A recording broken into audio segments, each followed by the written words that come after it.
우리는 지금 에스라 말씀을 통하여서 과연 우리가 신앙생활할 때 중요한 것은 무엇인가, 또 우리가 하나님을 믿고 신뢰할 때에, 그리고 하나님 앞에 엎드려 기도할 때에 어떤 일들이 벌어지는가 우리가 살펴보고 있습니다.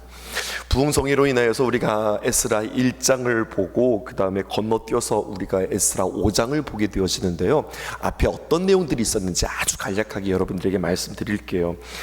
일단 1장에서는 무엇인가, 하나님의 의지로 시작되어진 신앙의 여정을 우리에게 이야기해주고 있습니다. 띄워주실까요?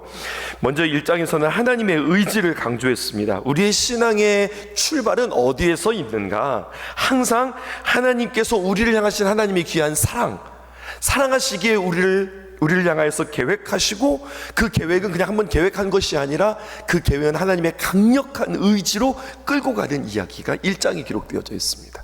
하나님 우리에게 귀한 생각 가지고 계신다, 계획 가지고 계신다, 그리고 하나님은 의지를 가지고 끌고 가신다. 그런데 어떻게 끌고 가시느냐, 2장에서 하나님의 부르심에 응답하는 우리들의 동행을 주님께서 기대하고 계시는 겁니다. 하나님께서 우리에게 그렇게 의지와 뜻을 가지고 우리를 이끌어 가실 때에 하나님 그냥 우리를 그냥 끌고 가세요, 이것이 아니라 하나님의 부르심에 응답하는 우리의 인간의 모습이 기록되어져 있습니다. 그리고 3장에서는요, 하나님께서 우리와 함께 만나는데 그것이 바로 어디냐, 예배라고 하는 겁니다. 3장에서는 그러한 하나님의 부르심, 우리의 응답, 이것이 만나는 자리가 있는데 그것이 바로 예배라고 하는 거예요.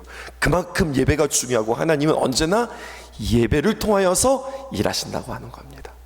하나님의 뜻이 있었고 우리의 인간의 응답이 있고 그것이 예배에 만나 지금 하나님의 귀한 일들이 진행되어지는데, 그러면 반드시 4장입니다. 무슨 일이 있는가? 그 부르심의 길에 찾아오는 시련이 있고, 그리고 그 시련을 하나님께서는 이겨가시면서 주님과 함께 동행하며 주님의 아름다운 일들을 펼쳐가기를 소원하고 계세요. 여러분에게 지난번에도 한번 소개한 적이 있는데요, 저희 목양실에 보면 저의 이제 원탁에 소파가 있고 그 소파 오른쪽에는요 이런 글이 붙어 있어요.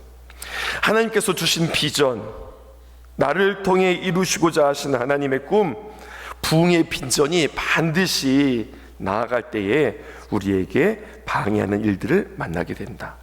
우리는 이런 일들을 어떻게 주 안에서 이겨나갈 것인가를 기도하고 생각한다.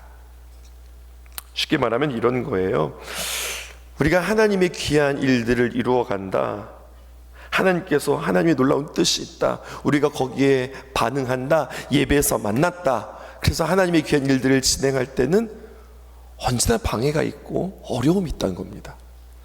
이렇게까지도 이야기했어요. 하나님의 선하시고 아름다운 뜻이 진행되어지는데 어떤 방해가 없다? 그러면 여러분, 이게 정말 하나님께서 기뻐하시는 뜻인가?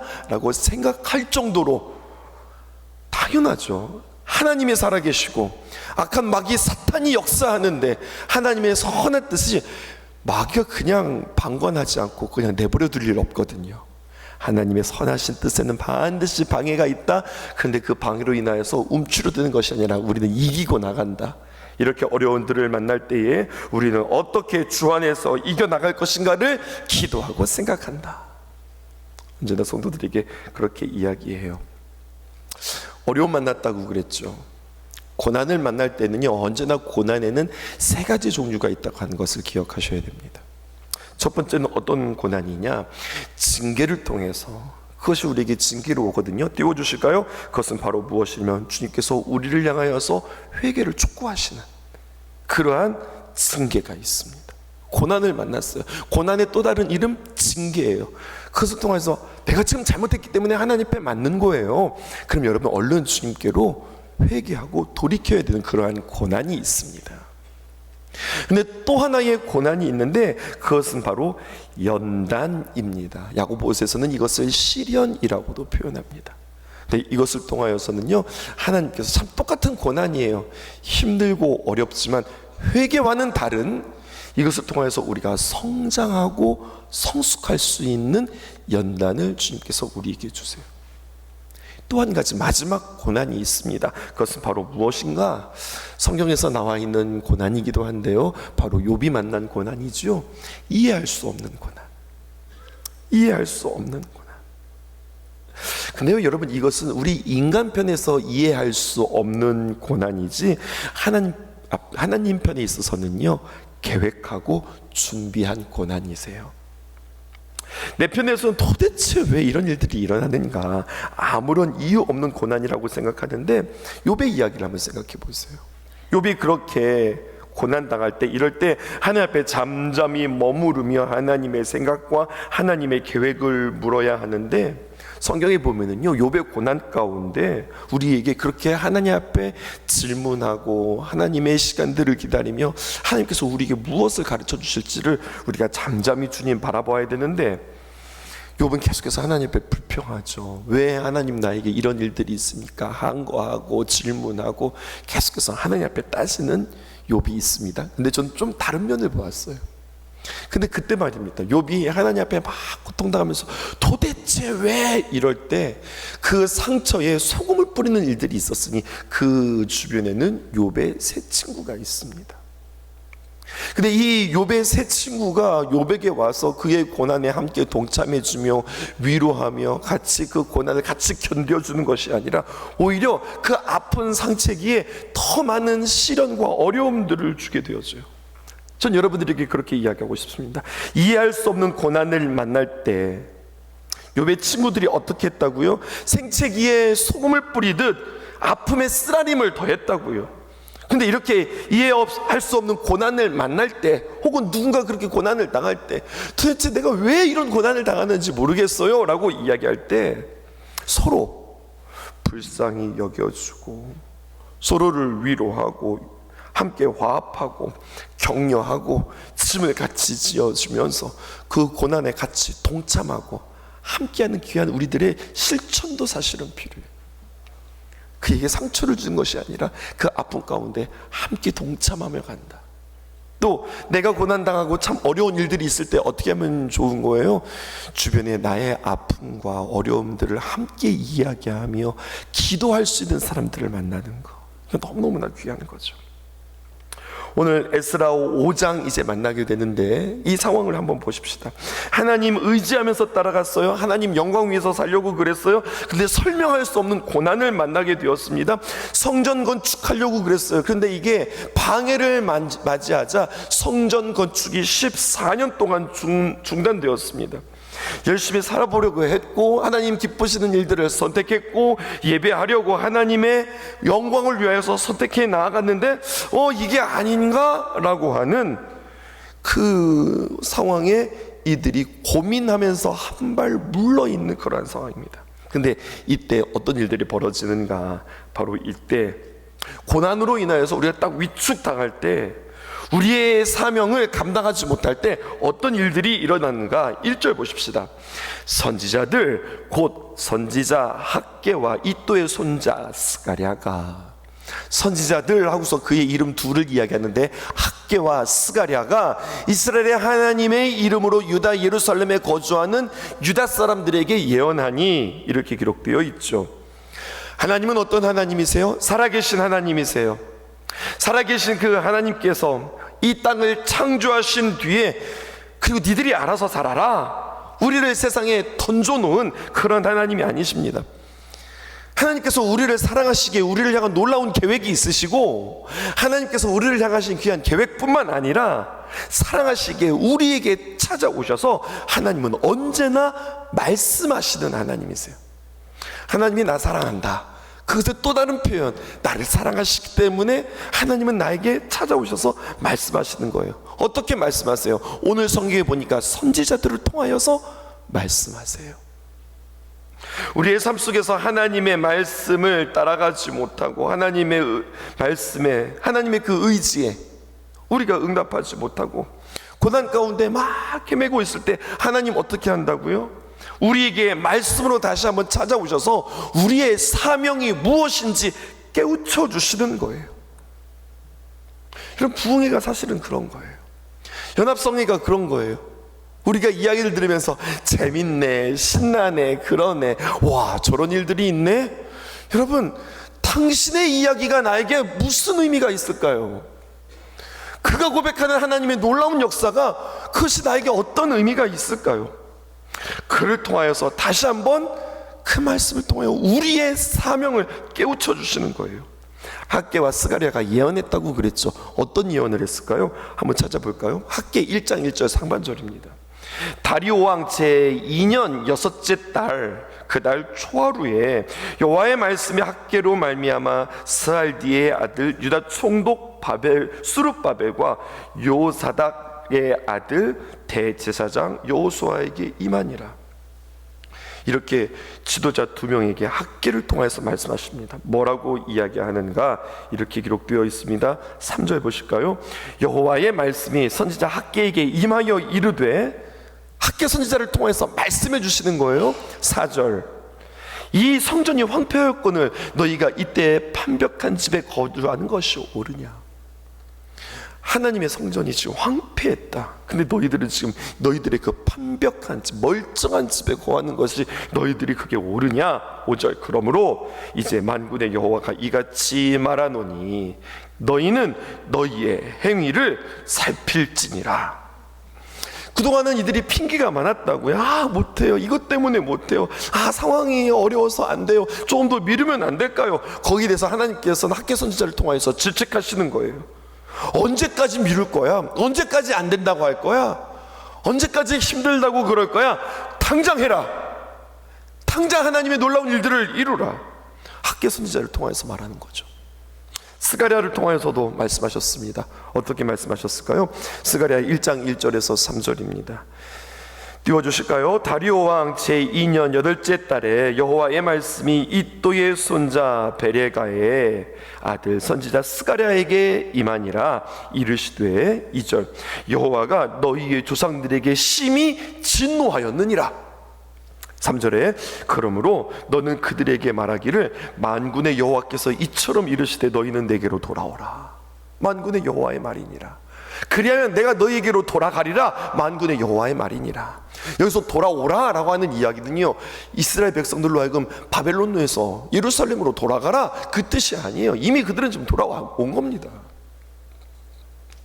무슨 말인가? 예루살렘으로 돌아오라는 말이 아니라 너희가 성전을 건축하는 것을 미루면 나 또한 너희를 향한 구원의 계획을 미루겠다는 이야기예요. 반대로 힘을 내어서 너희가 성전을 건축하면 나도 너희에게 돌아가겠다. 아주 강력한 의지를 지금 3번 반복하면서 이야기하고 계시는 거예요. 16절에는요 어떻게 말씀하고 계신 줄 아세요? 그러므로 여호와가 이처럼 말하노라. 내가 너희를 불쌍히 여김으로 예루살렘에 돌아왔은즉 내 집이 너희 가운데 그 가운데 건축되리니 예루살렘 위에 먹줄이 쳐지리라. 만군의 여호와의 말이니라. 지금 말씀하시는 하나님의 말씀뿐만 아니라 그렇게 말씀하시는 하나님의 마음, 그 심경을 보세요. 어때요? 때로는 진노하시고, 때로는 타이르시고, 위로하시고, 달래시기도 하시고, 재촉하게 하시고. 여러분, 이것이 하나님의 귀한 마음으로 지금 말씀하고 계세요. 그러니까 하나님의 말씀이 우리에게 임하면 어떤 역할을 하게 되어지는가?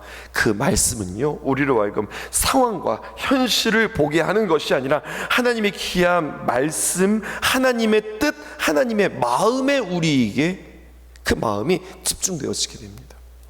계속해서는요 상황 보았거든요. 형편 보면서 이래서 안 돼요, 저래서 안 돼요, 힘든데요, 어려운데요. 하나님 아시잖아요, 우리 형편이 이래요. 근데 하나님의 귀한 말씀이 들려질 때에 상황이 보이는 것이 아니라 하나님의 말씀도 들려질 뿐만 아니라 그 하나님의 마음이 느껴지게 되어지는 거예요. 그리고 우리에게 기도 제목이 돼요. 어떻게 기도 제목이 됩니까? 하나님, 방법은 모르겠어요. 근데 하나님의 마음이 어떤 마음인지 알겠습니다. 그 마음으로 인하여서 내 가슴이 뜁니다. 여전히 내 상황은 복잡합니다. 그런데 하나님의 마음도 느껴지고 있습니다. 하나님의 놀라운 능력, 하나님의 일하심이 기대됩니다. 하나님, 방법은 모르겠으나 하나님 나를 사용하여 주십시오. 내 자신을 드리는 기도가 이어지는 거죠. 오늘 본문의 2절 보십시다. 에스라 5장 2절입니다. 이에 하나님의 말씀이 학개와 그리고 스가랴를 통해서 그들에게 임하였어요. 그러자 이에 스알디엘의 아들 수룹바벨과 요사닥 아들 예수아가 여기서 밑줄 치고 싶어요. 일어났다. 하나님의 말씀을 듣고 일어났다. 그래서 오늘 말씀의 제목이 다시 시작하는 사람들이에요. 그리고 예루살렘에 있던 하나님의 성전을 다시 건축하기 시작함에 하나님의 선지자들이 함께 있어 그들을 도왔다. 이렇게 기록되어 있습니다. 5장 1절 말씀 함께 다시 한번 거꾸로 올라가 볼까요? 5장 1절에 보면 이런 표현이 있습니다. 어떻게 기록되어져 있냐면요, 선지자 곧 학개와 이도의 손자 스가랴가 쭉 넘어가서 맨 밑에 줄, 요것도 밑줄 쳐보세요. 유다 사람들에게 예언하였더니, 그러니까 하나님의 말씀이 이 선지자들을 통하여서 예언하였어요. 1절 예언하였더니 그 부분과 어떻게 연결되어져야 되냐면, 하나님의 귀한 말씀이 예언되었고 그 말씀을 듣고 2절에서 그들이 일어났다. 여러분, 여기서 일어나다 라고 하는 단어 중요한데요, 이것이 히브리어에서 쿰입니다. 혹시 뭐 생각나는 거 없으세요? 쿰, 달리다 굼 할 때 그 아람어 굼과 쿰 음가가 비슷해요. 뜻도 똑같아요. 일어나다. 여러분, 일어나다라고 하는 것은 누워있다가 그냥 벌떡 일어나는 것, 이것을 말하는 게 아닙니다. 여기서 일어나다라고 하는 스타트, 새롭게 시작하다라고 하는 거예요. 죽어있는 소녀에게 예수님께서 오셔서 소녀야 일어나라, 달리다 굼 이렇게 이야기하는 것, 이것은 그냥 살아나라 이런 게 아니에요. 너 죽었니? 너 살아나라, 이것이 아니라 소녀야, 너는 살아나서 이전처럼 살아가는 것이 아니라 너는 살아가서 새 생명 얻었으니 부활을 소망하며 새롭게 살아가라. 주님께서 그런 의미로 그에게 새 생명을 허락해 주셨을 거예요. 새롭게 이제는 하나님의 뜻을 이루어가기로 다짐하며 새로운 시도가 일어나는 것, 이게 바로 굼, 일어나다라고 하는 뜻입니다. 2절 말씀에 이에 스알디엘의 아들 수룹바벨과 요사닥의 아들 예수아가 일어나 예루살렘에 있던 하나님의 성전을 다시 건축하기 시작하며 하나님의 말씀에 따라서 그들이 순종하자 어떤 일이 일어납니까? 하나님의 선지자들이 함께 있어 그들을 돕더니, 선지자들이 그들을 도왔다.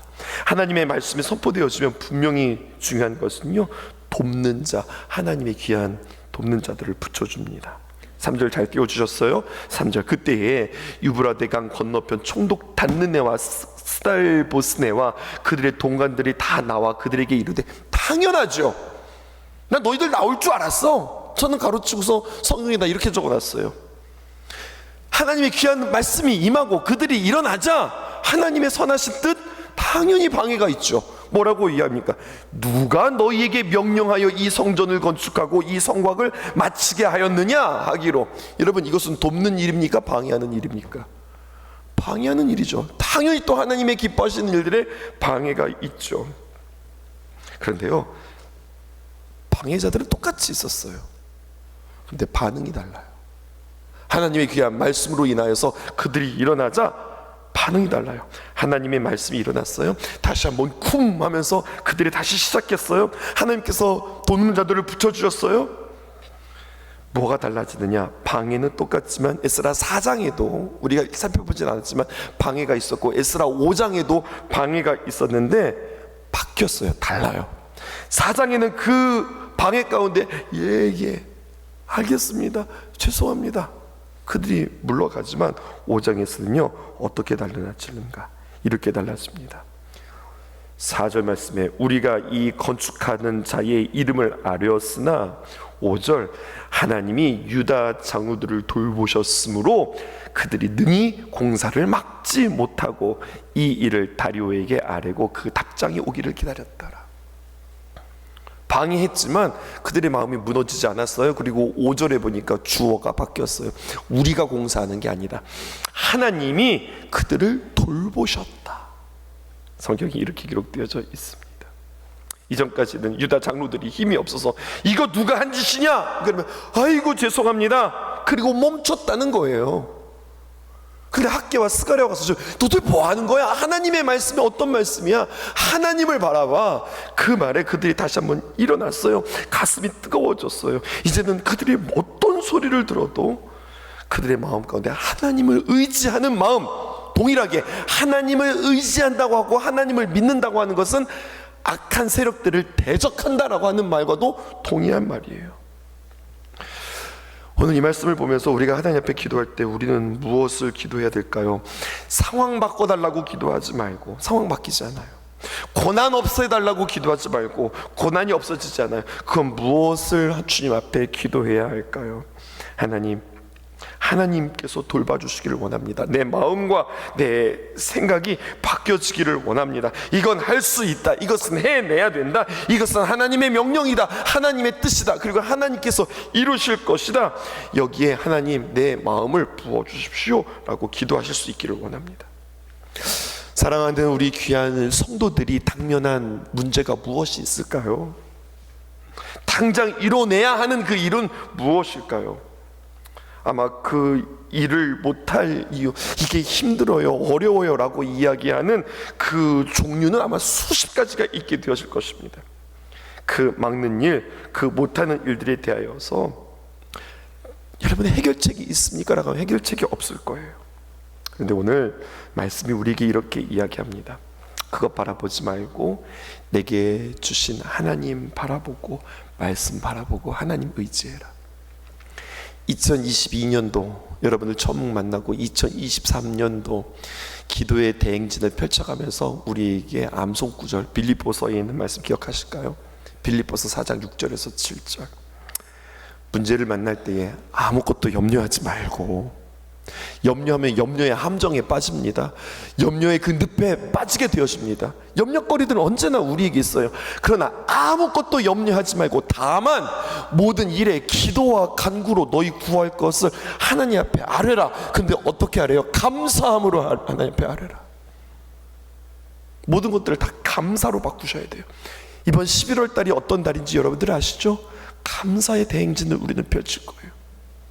그리하면 모든 지각에 뛰어난 하나님의 평강이 그리스도 예수 안에서 너의 마음과 생각을 지키시리라. 기도하면 내 형편과 사정이 바뀌어지는 것이 아니라, 그럼 그리스도 예수 안에서 우리가 기도하면 하나님께서 우리의 마음과 생각을 붙드신다는 거예요. 그리고 주님과 함께 그것들을 뚫어나가고 헤쳐나가게 되어진다고 하는 겁니다. 하나님 감사합니다. 미리 감사해 버리는 거예요. 하나님 될 줄로 믿습니다. 염려하지 않는 거예요. 그리고 주님께 전적으로 맡기면 어느새 내 안에 찾아오는 주님의 평강이 모든 지각을 뛰어넘는, 뛰어난이라는 것은 탁월하다 이런 것이 아니라 모든 지각에 뛰어넘는 하나님의 평강이 그리스도 예수 안에서 너의 마음과 생각을 지키신다. 우리가 이 말씀 통해서 다시 한번 남들이 와서 방해하고 그거 중단해 하면 네 알겠습니다 라고 수그러들었던 우리가 이제 하나님의 말씀이 임하니까 중단해, 네가 뭔데 그러는데 하면서 우리가 담대하게 일어날 수 있다는 거죠. 상황은 바뀌지 않았어요. 그런데 그들의 마음이 바뀌었어요. 그리고 마음이 바뀌자 하나님께서 돕는 자들을 통해서 하나님이 일하고 계세요. 이 공식을 아시겠어요? 내가 어떤 마음이냐, 그 마음에 하나님의 돕는 손길이 우리에게 임한다는 겁니다. 다른 말로 표현하면 내 믿음이 무엇이냐, 그 믿음을 모시고 그 믿음에 하나님의 돕는 손길이 임한다는 이야기예요. 거꾸로 믿음이 없어요. 믿음이 없어요. 내 생각이 두려움이에요. 그럼 하나님의 도움의 손길이 우리에게 임할 수 없다는 사실을 기억하실 수 있는 저와 여러분 되기를 주님의 이름으로 축복합니다. 기도하겠습니다. 주의 완전한 사랑은 안전한 사랑, 날 찾아오신 약속의 말씀, 모두 자기의 길로 헤매는 자들, 그 십자가로 다시 하나 되도록 주의 완전한 사랑은 안전한 사랑, 날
주님의 사랑은 완전한 사랑임을 믿습니다.